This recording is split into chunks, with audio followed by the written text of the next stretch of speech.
শফিকের বিচার চলছে। আদালতের কাঠগড়ায় সে চুপচাপ দাঁড়িয়ে, আর চারিদিকে ঘোরাফেরা করছে একটাই প্রশ্ন, তার শাস্তি কি অবস্থাম্বে? এই অবস্থায় মুখ খুললেন পরিচিত অভিনেত্রী জান্নাতুল সুমাইয়া হিমি। তিনি স্পষ্ট করেই বলেন, যদি সত্যি শফিক দোষী হয় তাহলে উপযুক্ত শাস্তি তাকে পেতেই হবে, কিন্তু যদি সে নির্দোষ হয় তাহলে একজন তরুণের জীবন এভাবে শেষ করে দেওয়া একেবারে মেনে নেওয়া যায় না। এদিকে সামাজিক মাধ্যমে ছড়িয়ে পড়েছে একটি ভিডিও, যেখানে দেখা যাচ্ছে একজন নারী কান্নাজড়িত কণ্ঠে বলছেন, আমি তার মা, আমার ছেলে কিছুই করেনি। যদিও এই ভিডিওর সত্যতা যাচাই করা হয়নি, তবুও অনেকে এটি শেয়ার করেছেন শফিকের মায়ের পরিচয়ে। আদালতের পক্ষ থেকে এখনো কোনো চূড়ান্ত রায় ঘোষণা করা হয়নি, তবে ফাঁসির গুজবে উত্তপ্ত পুরো অঞ্চল।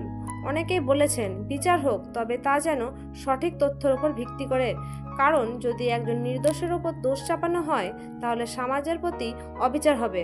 আমাদের কথা একটাই, সঠিক তদন্ত হোক, সত্য উদ্ঘাটিত হোক, এবং শফিক যদি দোষী হয় তাহলে যেন তার উপযুক্ত শাস্তি হয়, তবে নির্দোষ হলে তার মুক্তি নিশ্চিত হোক। এতদিন তাকে আটকে রাখা অন্যায়। আপনার মতামত নিচে কমেন্টে জানান, আর এরকম তথ্যবস্তু ভিডিও পেতে আমাদের চ্যানেলটি সাবস্ক্রাইব করে পাশে থাকুন। ধন্যবাদ।